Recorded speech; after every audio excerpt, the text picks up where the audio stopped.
Our Voice Washington, I want to take a minute and play another clip from the interview I had with the owner of Around the Clock Daycare. She is going to talk a little bit about her experiences with what she believes are shell companies here in Washington State. Again, this is audio only. The owner did not want to be on camera, and she didn't want her name to be put out on public, which I totally understand. Or the more views that these videos get, I am hearing more and more people message me that this type of practice and these type of things are not uncommon in the daycare industry. And in fact, in many ways, they kind of run rampant. But if you have a story about something like this, leave me a comment below, and I'll get back to you and we'll see if we can't connect, because there's so much mismanagement and waste of funds here in Washington State. Our taxes are going up and nothing is being cut on the governmental level. Funds are so misappropriated that it is just getting out of control for citizens like us to try and survive here in Washington State. So please take a listen to what this owner says and take to heart. And if you have any story or any experience that is similar to this one, let me know in the comments and we can connect. So yeah, please enjoy this. Like I said, it's audio only. I started to come about what I now feel are shell companies. Mm-hmm. And basically they're companies nonprofits that will take federal money from providers, that's for providers, and say, we're going to appropriate this for you and we're going to show you where the money goes. And it's very convoluted, because what they're really doing is creating jobs. They're creating jobs off the federal money to have these nonprofit organizations. And I'm noticing that within those nonprofit organizations, there's a lot of like friends and family. And I know this because I actually got involved with one, and I'm not going to name the company, but I started asking questions pretty early on, especially having two centers at once, and then also being involved with what I would call maybe a fiscal partner, because one minute they'd be like, okay, we're going to give you a $10,000 for you to, get some toys for your students. And then next thing you know, we order and like 2 things showed up. And I'm like, oh, where's our stuff? Oh, well, we ran out of money. And I sat in on some of their, slideshows, and I thought it was very interesting that they,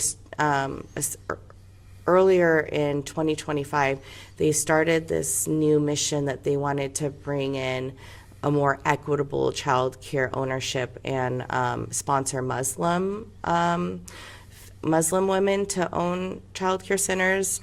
And they did a whole PowerPoint on it.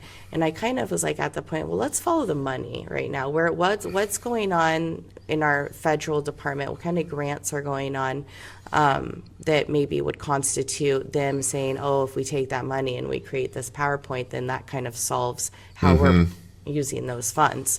And I was able to see, pretty quickly that, oh, okay, well, they got that grant and now they've done this PowerPoint, and so that's good enough, or maybe they are going to do that. And it's nothing against, I'm not saying there's anything wrong with, equitable childcare and having different nationalities come in, and I support all of that. Sure. But what I am struggling with is having a company take provider money to create jobs, to then hire their own friends for contractors to come and do the work, or create their own LLCs for, we're going to have a design team come in, or their friend's going to create an LLC to do internet marketing for you. And so there's a lot of like internal LLCs happening, and that they were off putting the money to these people who would then just come in and do mostly collaborative work. I'm sorry, but I can go on GoDaddy. I can teach one of your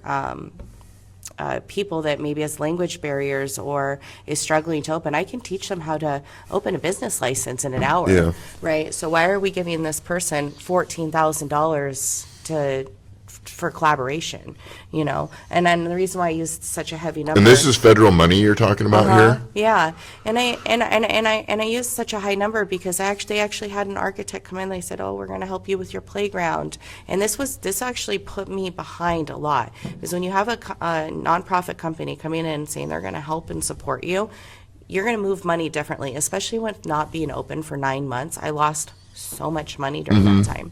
So like, we're going to give you a playground, everything's going to be great.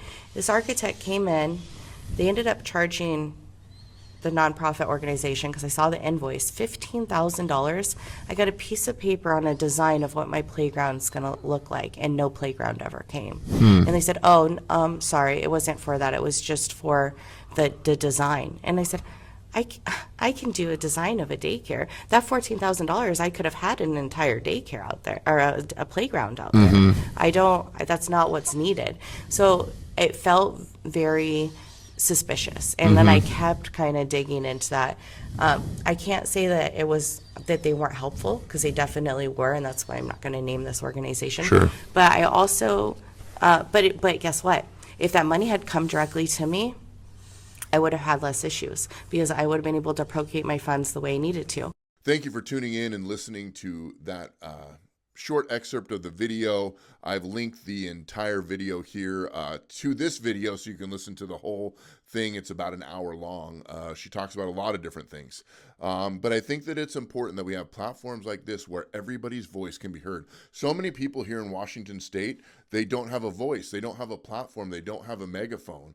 And this is why I'm creating this platform, so that we can all have a platform to discuss what we're experiencing, discuss what we're seeing, and in so many ways, just allowing the people, allowing our voice to be the loudest. Thank you for listening to this episode. Please like, subscribe, share with your family and friends. It's very important to build every platform that we can. God bless you.